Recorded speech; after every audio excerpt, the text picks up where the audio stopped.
here's your host, John Chapman. All right. Tell me that you can hear the golden pipes this time and that everything is better.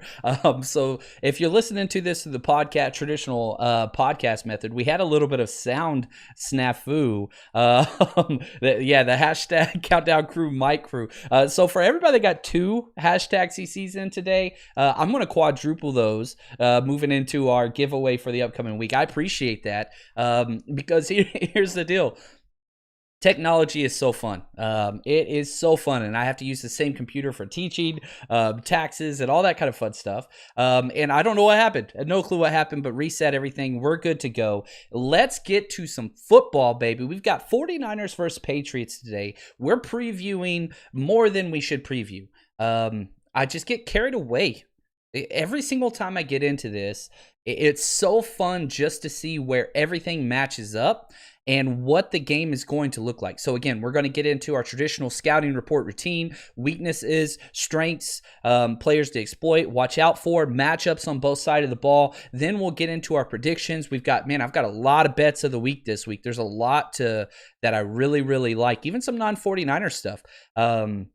So we've got a lot to get to. As always, your questions, cannot wait to hear those. Get those. Just make sure you tag me at John Chapman so I can see it.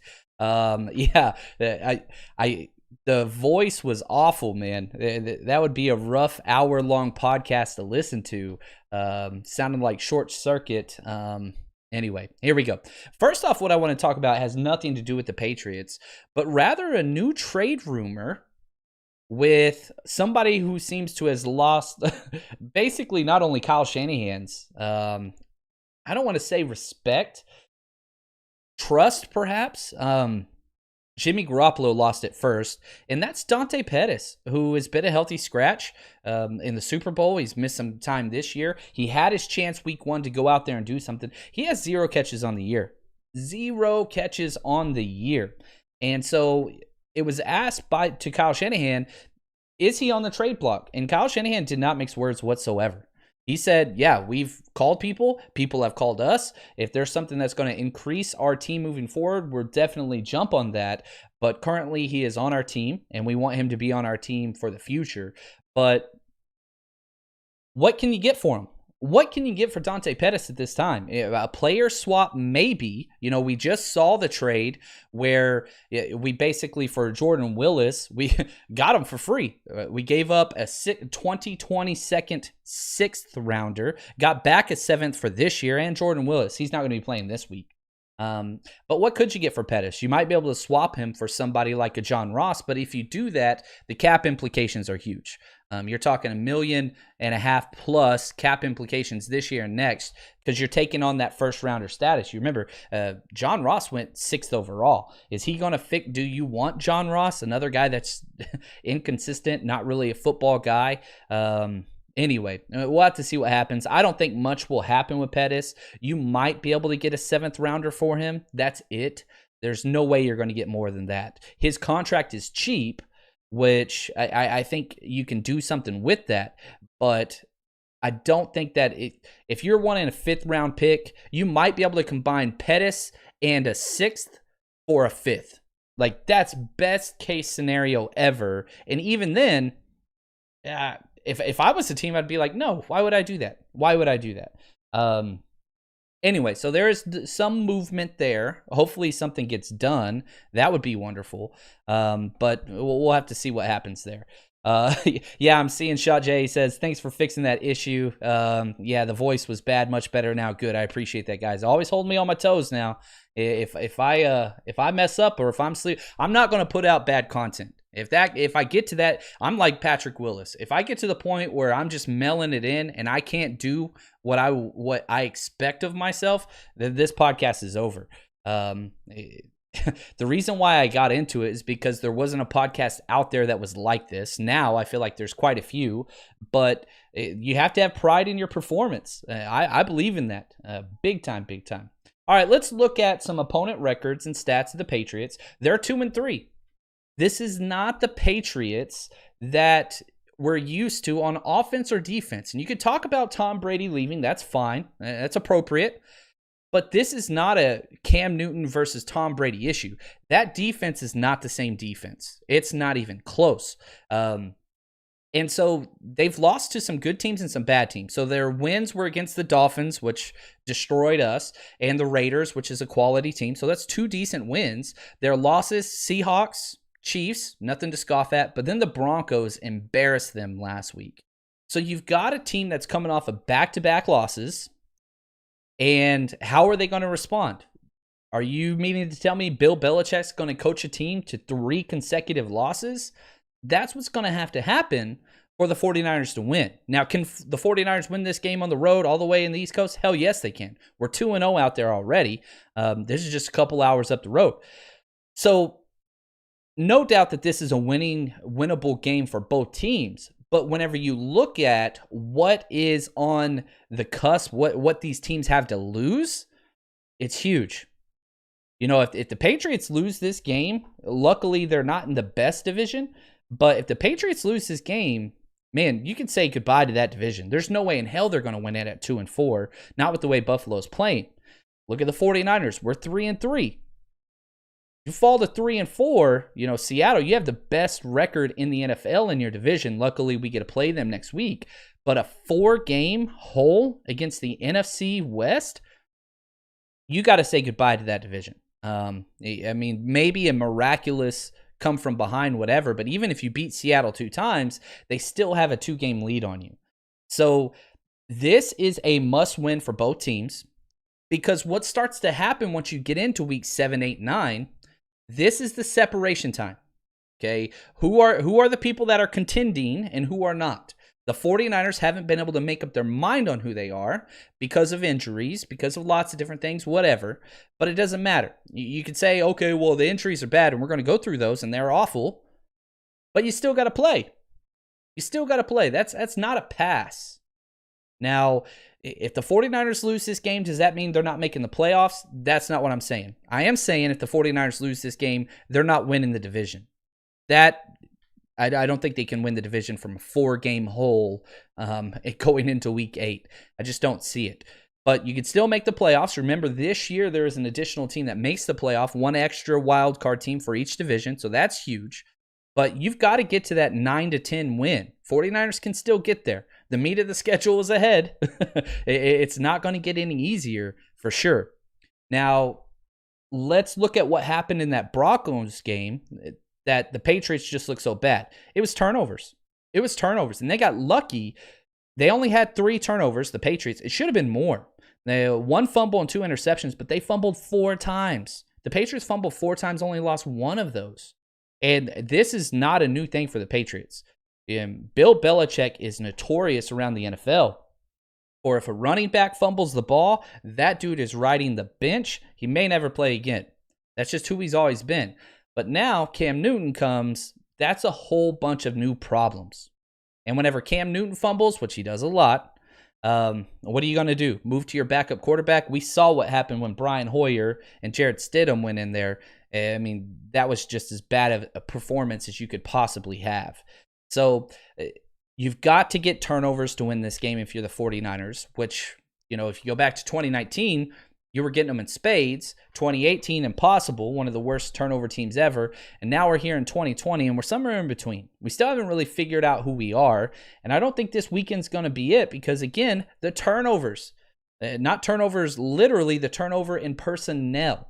So let's go over the injury report for the 49ers. And it is abysmal. There's the word. Haven't used it in a while, but it applies here. 49ers currently have 16 players on IR. 16. This is the exact same number that the 49ers had on IR going into the Super Bowl last year. So now I understand that there are different IR rules, okay?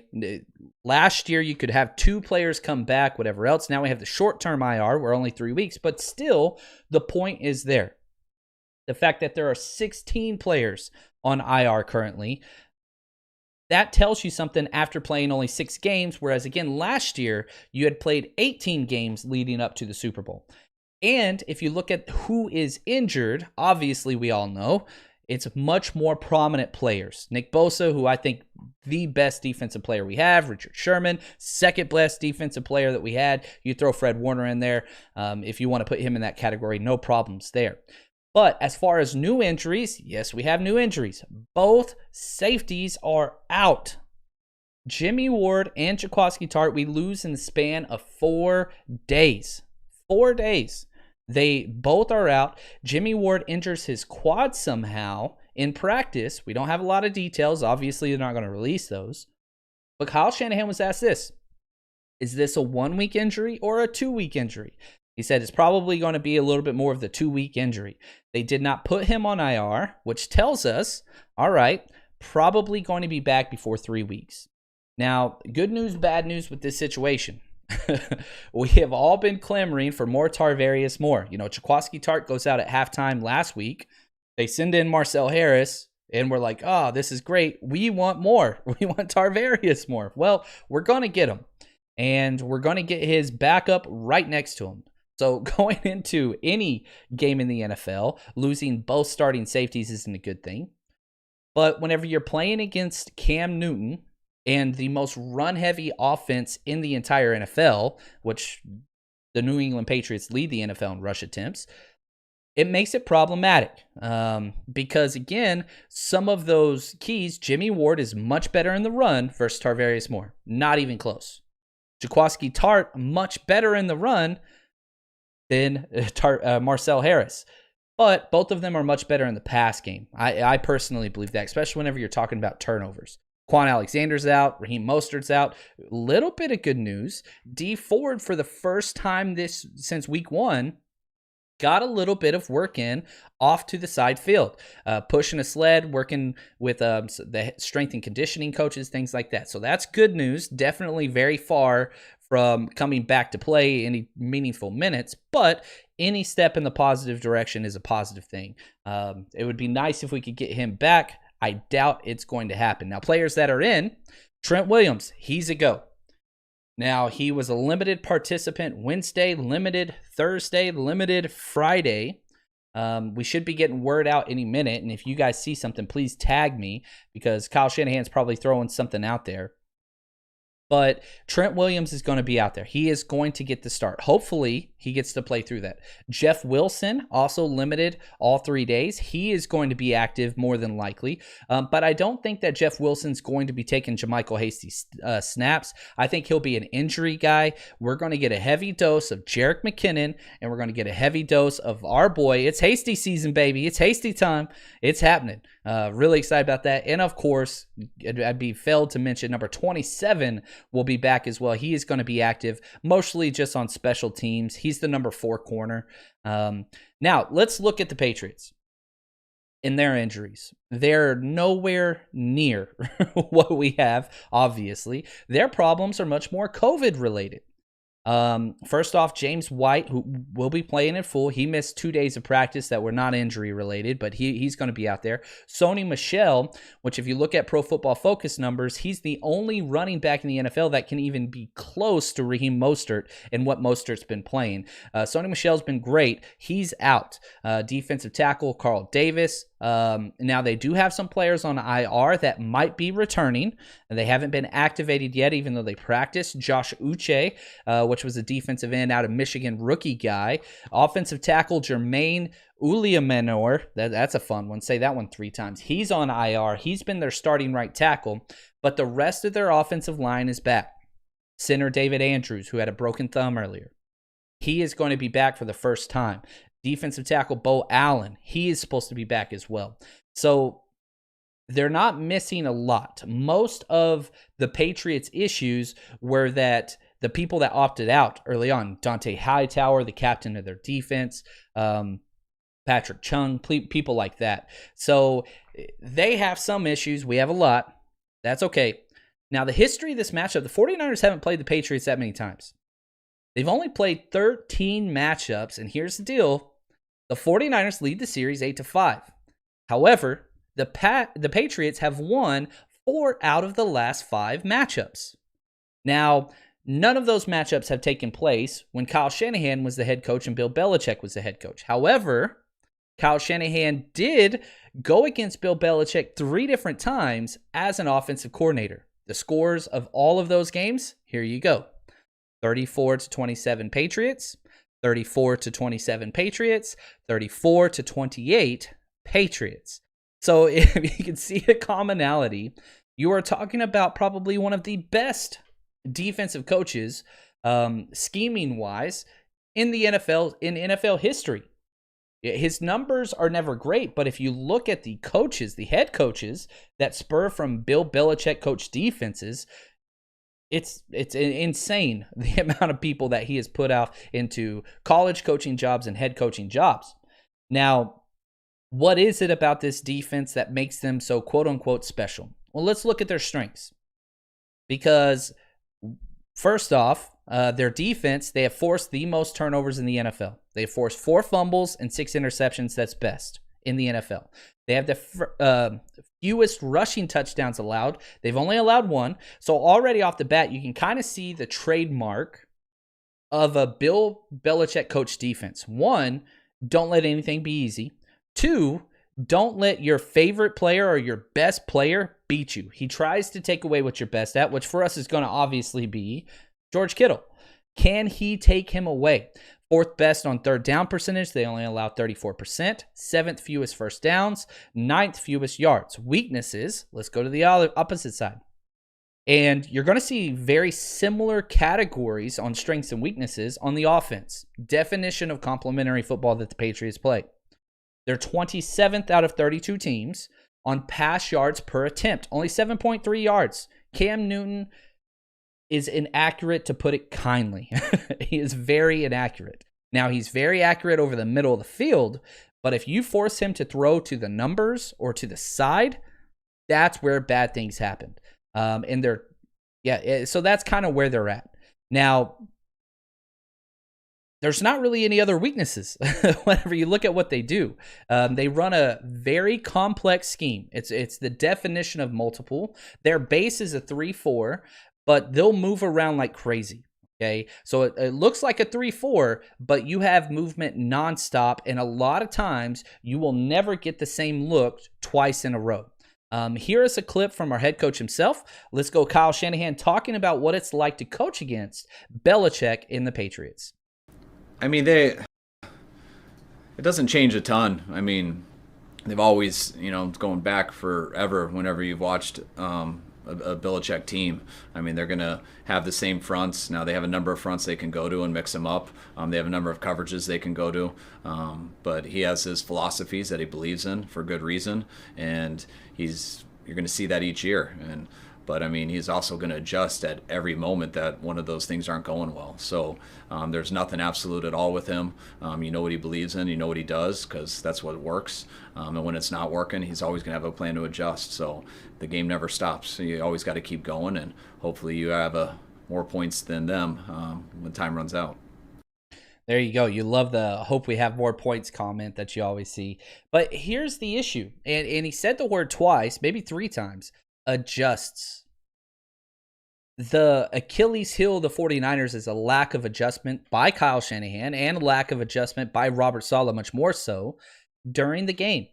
Our game plans to start games off is usually incredible. Look at how many points we put up in the first half last week. What did we do in the second half? Eggs. We didn't do anything. So that's the difference. Belichick can get out of things because he is so multiple. He changes around things so much. If you look at some of their tendencies, one of my favorite things that they do in dime packages, the Patriots, instead of pulling off a linebacker in their 3-4 scheme, they'll pull out a defensive tackle. They'll have 2 defensive tackles, 2 guys with their hands on the ground, and they'll add an extra safety. It's definitely a very, very different look, but it just goes to show you what is their strength. What is it they're trying to do? And they'll let you run it. They'll let you throw it short. They'll let you do all those things in the middle of the field. But once you get into the red zone, they buckle down. They run a whole bunch of man on the outside, and rightfully so whenever you see their corners. We all know about Stephon Gilmore, who was the defensive player of the year unanimously last year. But guess what? He's not playing near as well this year. The corner opposite, and these are the players to watch out for, J.C. Jackson has been playing better than Stephon Gilmore this year. Now, he's getting a lot more of the targets because people are throwing away from Gilmore, but their two outside corners are incredible. Their safeties, very, very versatile, and they'll be up in the box. They'll be dropping deep. They'll play man. They'll do some zone, but they're all over the place. Now, staying with tendencies in their blitzes, they don't blitz very often. Versus the Broncos, they blitz 12 times. Versus the Chiefs, 3. Versus Las Vegas, 3. Versus Seattle, 14. I personally think that they will blitz us a lot more, and it'll be much more run gap blitzing, trying to force us to throw the ball. I think that's what's going to happen. Players to watch out for on this defense, you definitely have the corners, which we mentioned, and Chase Winovich. The weakness of the Patriots defense, and I think you could say this for a long time, it's their front seven. They don't invest the capital financially or through draft capital on the front seven. Belichick is from the school of thought that says, I want a great secondary that will improve our defensive line play. Lots of undrafted free agents, players that they take later in the rounds or they kind of pick up as rejects from other teams that they can get on cheap are up front. You can run the ball against this team successfully.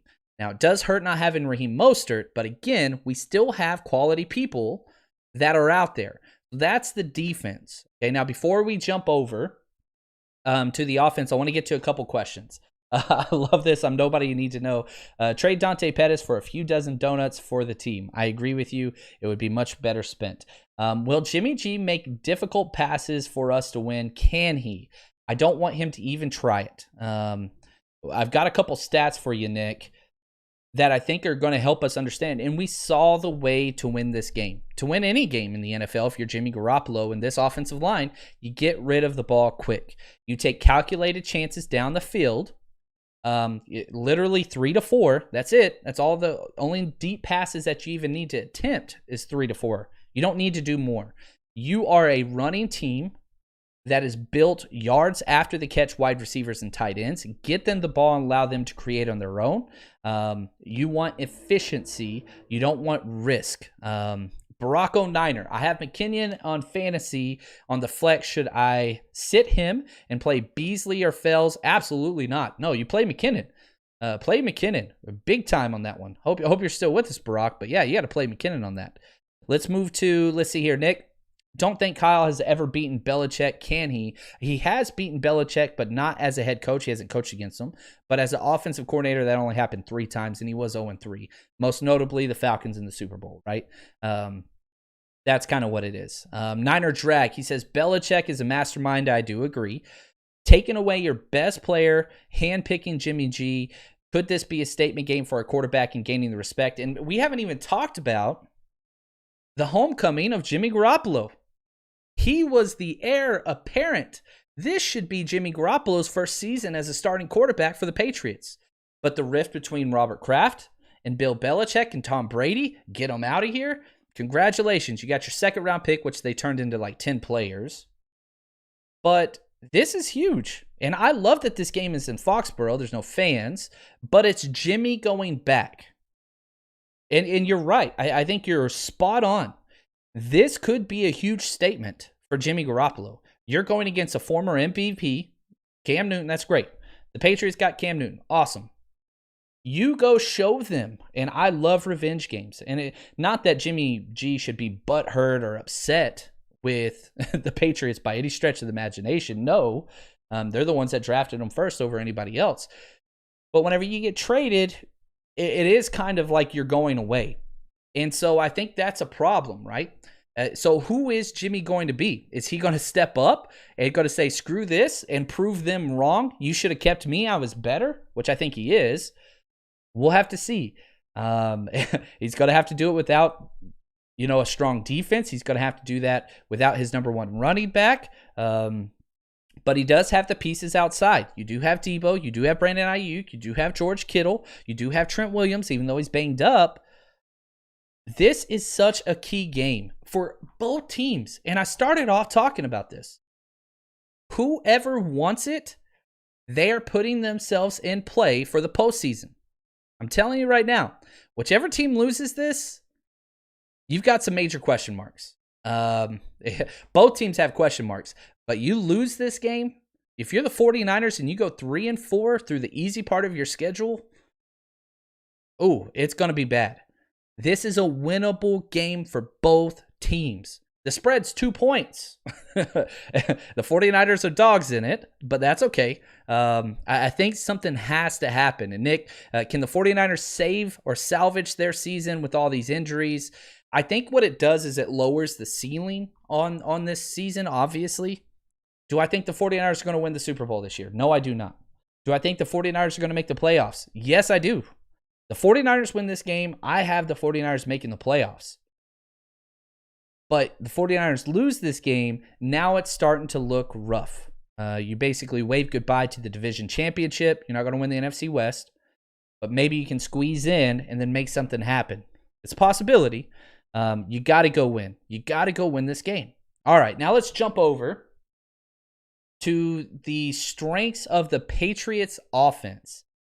And here's the deal. They run the ball. That's all they do. First in rush attempts. Second in rushing yards. Second in rushing touchdowns. Fourth in yards per rush. 5.1 yards per carry. That's huge. That's going to be one of the keys to the game.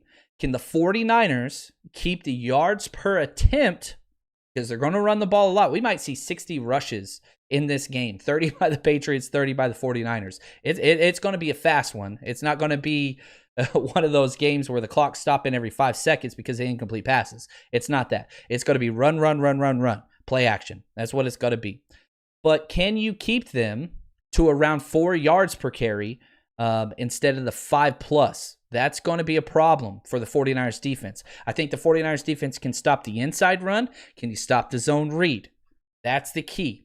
They're 6th in first downs. Weaknesses. Exact opposite. Again, just like their defense, they're not good versus the pass. 32nd dead last in passing touchdowns. They're dead last. Their offenses. They don't throw. They have 3 passing touchdowns on the year. 29th in interceptions. They have 7 interceptions. Now, some of that was, the second and third string quarterback, but guess what? We've had second and third string quarterbacks play too. So we understand what that's like. 26th in passing yards, 25th in total points, 23rd in fumbles lost, 22nd in yards per pass. So they run the ball often and well. They throw the ball not very often, and they suck at it. You have to make them pay. Back to our safeties. And here's what's important. Our safeties will have to make plays this week. They have to. They have to. You look at the entire 2019 season, not one turnover by Jimmy Ward or Jaquiski Tartt. The only interception all year was by Tarvarius Moore in the Super Bowl for the safety position. Well, we've got the guys back there now that can cause giant turnovers. They're going to have to do that. One of my keys to this game, the safeties have to force at least 1 turnover. One of those 2 guys has to do something. Scheme-wise, they run kind of a power gap exchange, traps, counters, things like that. And we're going to get to see some 22 personnel. So we're going to see some big stuff. I'm excited about that. We're going to be in much more base than nickel, and that's huge for us. Because Jamar Taylor won't be getting the same snap rate. He's been getting about 70% of the snaps since he came in from the injury of K'Wan Williams. Well, guess what? It's going to be much more of a 50-50 split. So we're going to get more Azeez Al-Shahar, a little bit less Jamar Taylor. He's still going to get a lot of significant playing time, but not near as much as what he was. So those are kind of their base plays. And of course, we have to talk about the zone read. Kyle Shanahan was asked about it. Robert Saleh was asked about it. Fred Warner was asked about it. DJ Reed was asked. Any person that went up to the stage this week for the 49ers was asked about how to stop mobile quarterbacks in the zone read. There's no secret. The 49ers, we made Jared Goff look like a mobile quarterback. How are they going to stop this? And it's not like this is a 1-week thing. Guess who we have next week? Probably the MVP right now, Russell Wilson, mobile quarterback. We still got another game against Kyler Murray. Still got Josh Allen. There's mobile quarterbacks everywhere in the NFL. Almost half the teams have them. You have to change something. Now, the good news is, at the will linebacker position, Quan Alexander is out. I don't think that's good news, but the good news is Dre Greenlaw's in. Greenlaw is the best defender we have on the team versus mobile quarterbacks. Look at the both Seattle games last year. Both of them. He put our team in a position to win. One in overtime when he got the interception against Russell Wilson and returned it amazingly well. Then we missed the field goal. And then in week 17, whenever he stopped, the play just inches short of the goal line. Dre Greenlaw will have to step up this game even more so than he has been. He led the team in tackles last week. He's going to have to do that again. He's going to have to play lights out. Now, some tendencies that the offense of the Patriots have, they're the most run-heavy team in the NFL. That's all they do. And James White, they don't like to throw the ball deep. You know, N'Keal Harry, who Kyle Shanahan loved, so glad we didn't get him. Could you imagine if this team had N'Keal Harry instead of Debo? Well, that's what Kyle Shanahan wanted. Thankfully, N'Keal Harry went first. We got Debo. The rest is history. But what you have to understand is this. When they throw the ball, they want to throw it to the running back, James White. That's who they want to target. James White has been in on 90 offensive snaps. Only 20 of those 90, again, most run-heavy team in the NFL, only 20 of those 90 snaps he was in were designed run plays. More were run plays, but that's because Cam Newton scrambled and then took off. So you have to understand that they kind of tip their hand. He is the truest definition in the NFL of the third down scat back, James White. So when he's in there, you have to be able to understand. Now, they'll do the little zone read dump off, but it might look like a run. Usually, it is always a pass. So that's one of the key tendencies. As I was watching film, I was like, man, dude, anytime he goes in, it just they kind of show it. You start digging into some of the numbers. 20 out of 90 snaps, that's kind of a thing. Now, players to watch out for: Julian Edelman. Little known fact, Julian Edelman went to prom with, anybody know? I want to leave some room here. Somebody type in there. Let's see if somebody can get this. Who did Julian Edelman take to prom? I want to see what you guys have to say. I'll leave a little bit of suspense and allow some of the comments to come in here. But even though Julian Edelman's very old, he's not having the best season ever. He has 5 dropped passes on the year, which is a lot for him. You have to stop matchups where it's Julian Edelman versus Jamar Taylor. That is not going to be sufficient. Yes, Julian Edelman did grow up in Cali. That is correct. I already see somebody kind of has the right answer there. He did grow up in California. I love Barack correcting me on the pronunciation. It's called Al-Shair. I'm from Texas, man. I'm trying really, really, really hard. Al-Shair, your explanation is rough. I'll work on my pronunciation. I still haven't learned to speak English properly, as you guys know. But yeah, I see the correct answer. Barack O'Niner, Shat J. Julian Edelman went to prom with Jerry Rice's daughter. That is correct. Which, man, how incredible is that? Could you imagine taking the GOAT's daughter to prom? That is, anyway, that's what it is. Love you too, Barack. Appreciate it, man. Appreciate the help. I need some speaking lessons. But whenever you look at Edelman, you've got to stop your matchups, him versus Jamar Taylor and man. Zone, that's okay. Edelman's going to break zone. That's just what it is. That's why he's still in the NFL. But you don't want to put him up in man coverage. That is just bad. And then also, you got to talk Cam Newton. If the 49ers win this game, it's because they frustrate Cam. If Cam's dancing and doing all of his celebrations and smiling and chomping his gum with his mouth open, which grosses me out, if he's doing those things, the 49ers are not going to win this game. Now, Cam's going to have plays because the entire offense goes through him. One, he's going to be the leading rusher of the team, the leading passer of the team. So he's going to have positive plays. You got to piss him off. When Cam Newton struggles early, it compounds on itself and gets bad. And he is a front runner. And I mean that I don't think I mean it in a good way. I mean it in that when he's behind, he sucks. Whenever he's ahead and everybody's talking about how great he is, that's fuel to the fire. You cannot let him get a fast start. You cannot let Cam Newton get a fast start. Here is the number one linebacker in the NFL, Fred Warner, talking about Cam Newton.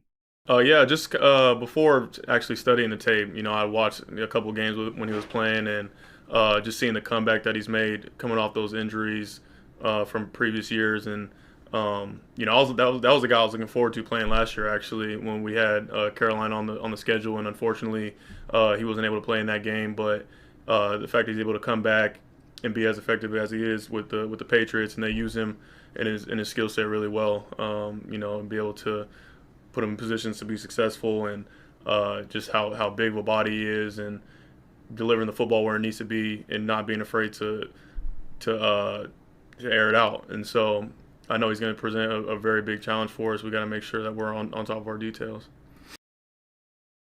So whenever you look at this, it's funny because in my players to watch out for, I put Cam Newton, and I have stats, right? And then I put players to exploit, and then I put Cam Newton again. That's what it is. If you've got Cam Newton at his best and he's comfortable, the 49ers lose this game. It's what it is. So what do you have to do? You have to get pressure. You have to hit him. When Cam Newton runs, you can't let him slide. He has to fight for tough yards, and you got to hit him and punish him. Now, our linebackers can do that. Our safeties can do that.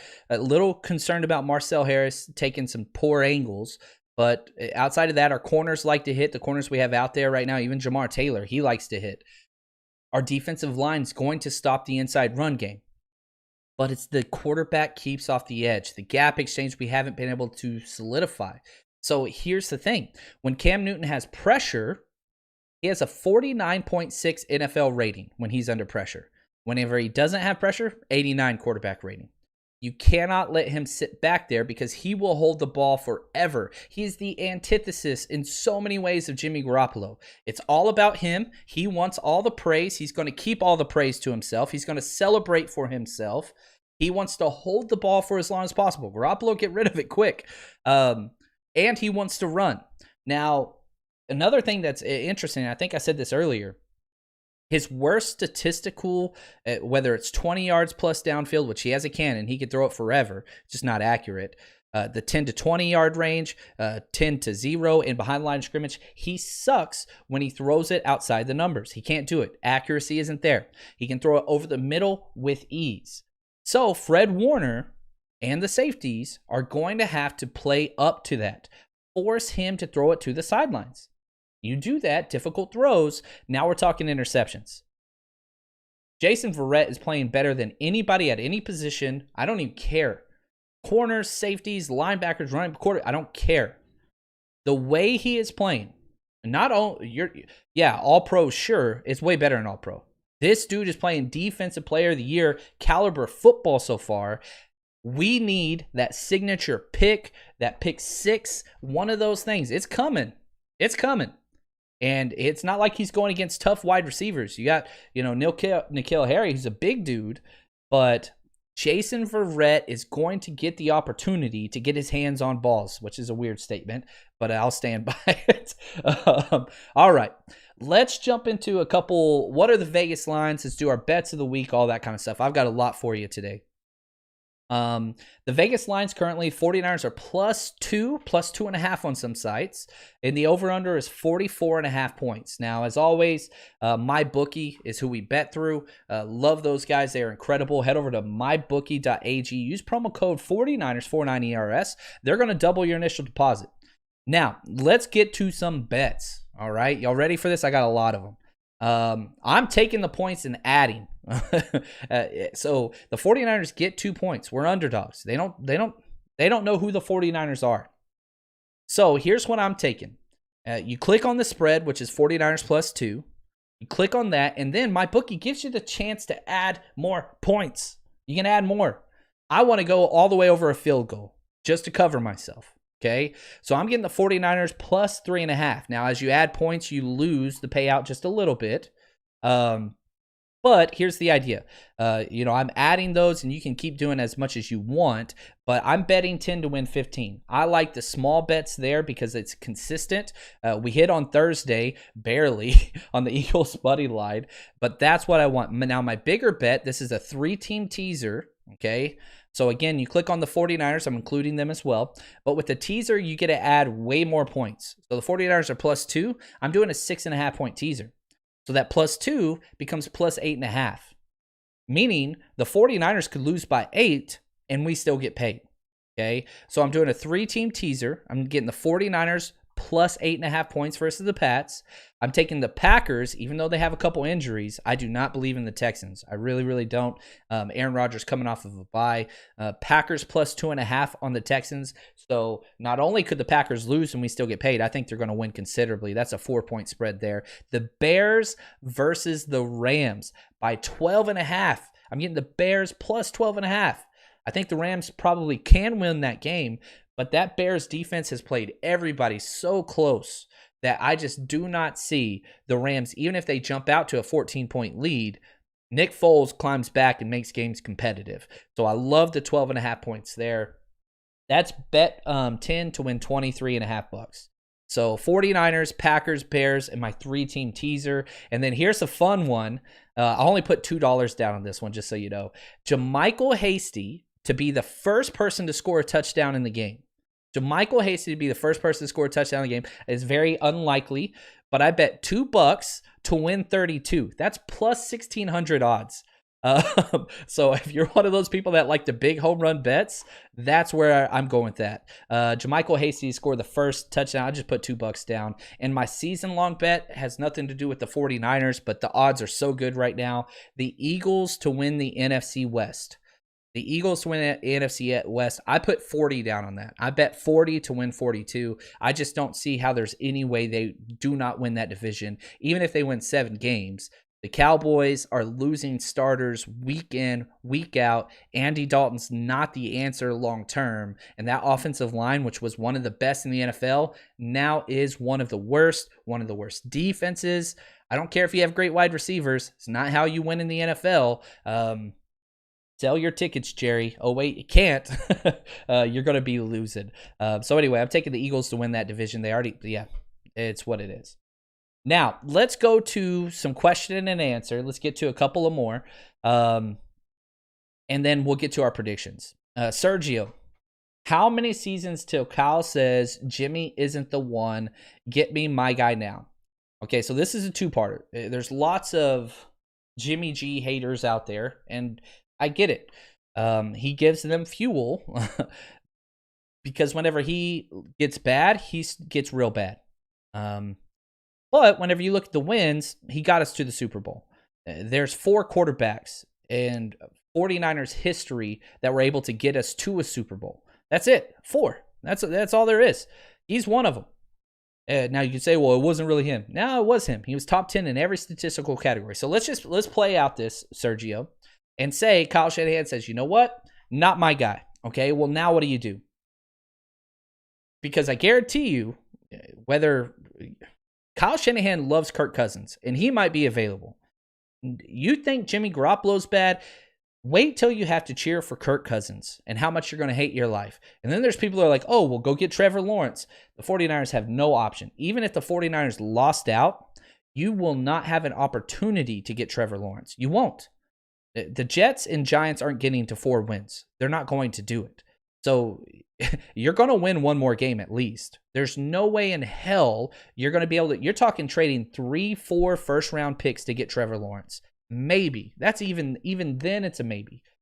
Now, I think Trevor Lawrence is amazing. He's going to be the first-round pick. I like Trey Lance a lot. But now you're talking, you've got to be in that 2nd to 3 category. Look at the 2021 49ers that are returning. You're going to get Bosa back. You're going to get a whole bunch of healthy guys back, plus they're older and more experienced. The 2021 season, you are thinking Super Bowl. Are you still thinking Super Bowl with the rookie quarterback added to that? I don't think so. So then you have to look at, okay, well, what about other options? Teams don't let quarterbacks go. You want to get Dak Prescott? Guess what? That's going to cost you $35 million a year. 49ers don't have that. I'm not saying I want Dak Prescott. I'm just throwing out quarterbacks who might be available. Tyrod Taylor, that might be a possibility. I don't know. There's not got Aaron Rodgers. Guess what? Look at his contract. I think he's due $30 million plus, and he's going to win MVP probably this year. So I don't know what the option is. You can be like, man, Jimmy G's not the guy. Okay, cool. Who is? Who is? Look at Phillip Rivers. They went out and paid a ridiculous amount of money to get Phillip Rivers in there because they thought they had a team ready to compete, which I do think that they're a pretty good team. Phillip Rivers isn't the guy either. So who is the guy?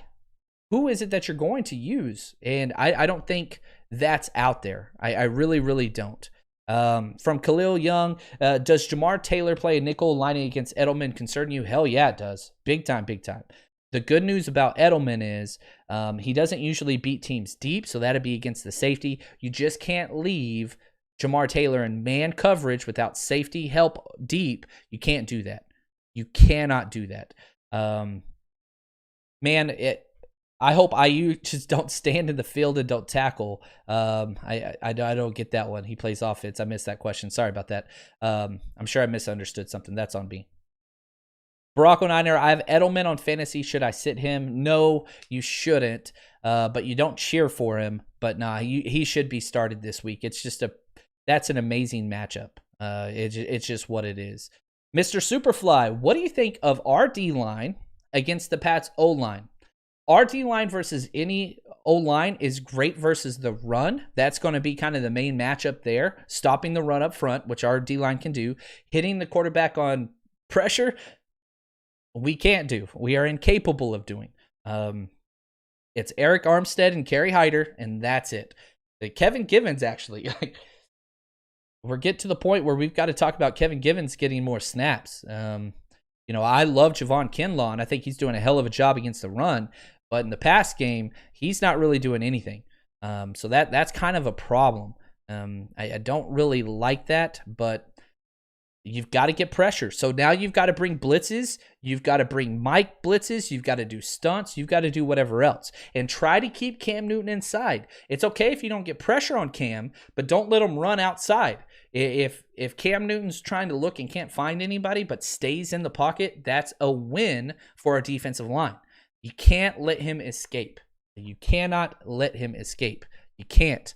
I'm seeing Brock Osweiler, Matt Ryan. Yeah, again, look at Matt Ryan's numbers versus look at Matt Ryan's numbers. They're not good. He overthrows the ball, interceptions, and he has the best wide receivers or some of the best wide receivers in the NFL.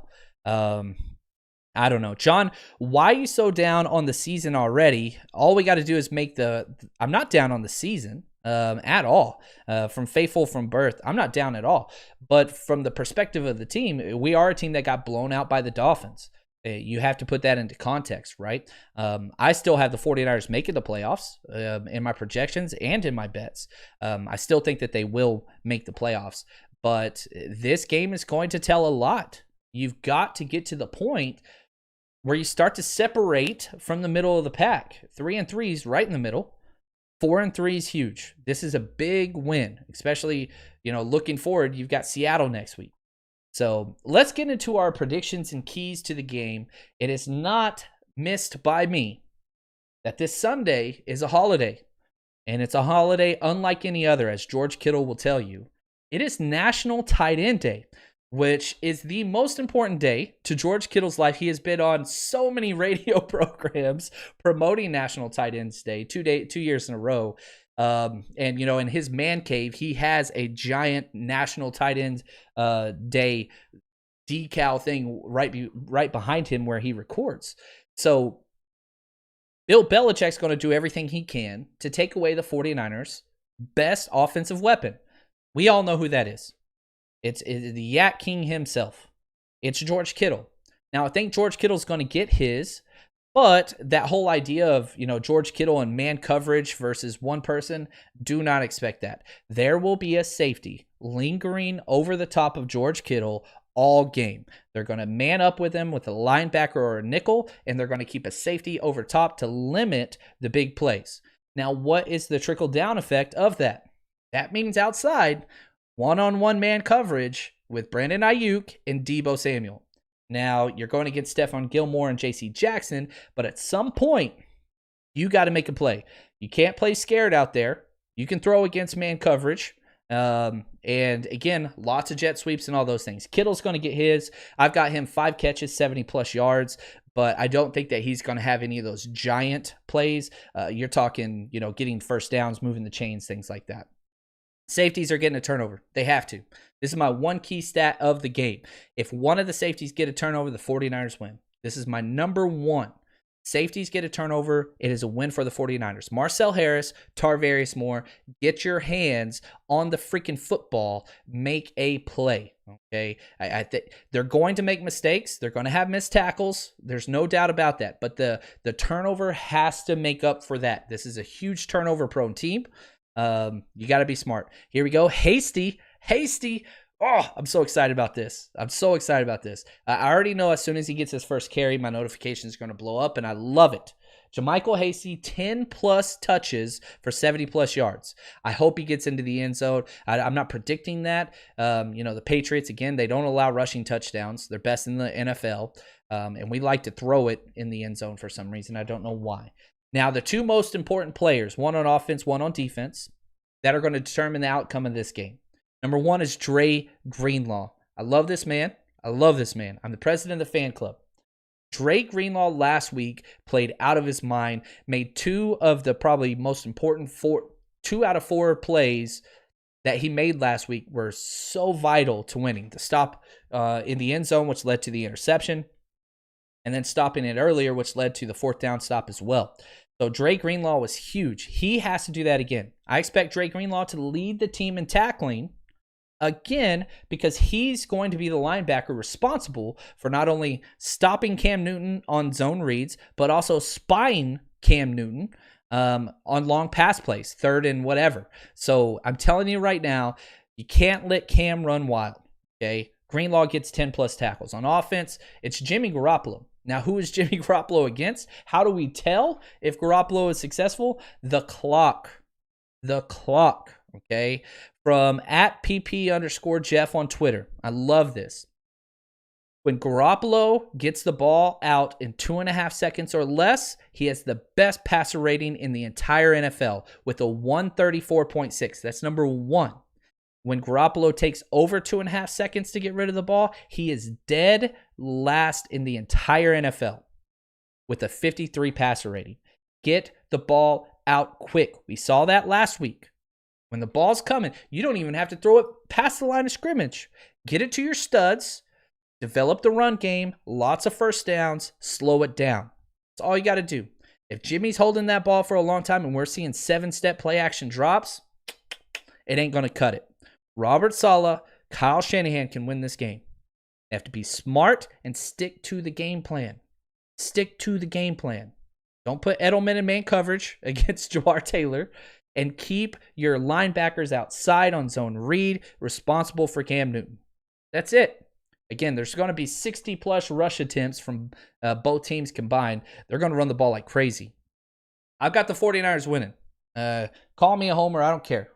I got the 49ers winning 21-20 in an ugly game that is running like crazy, and there's going to be turnovers galore.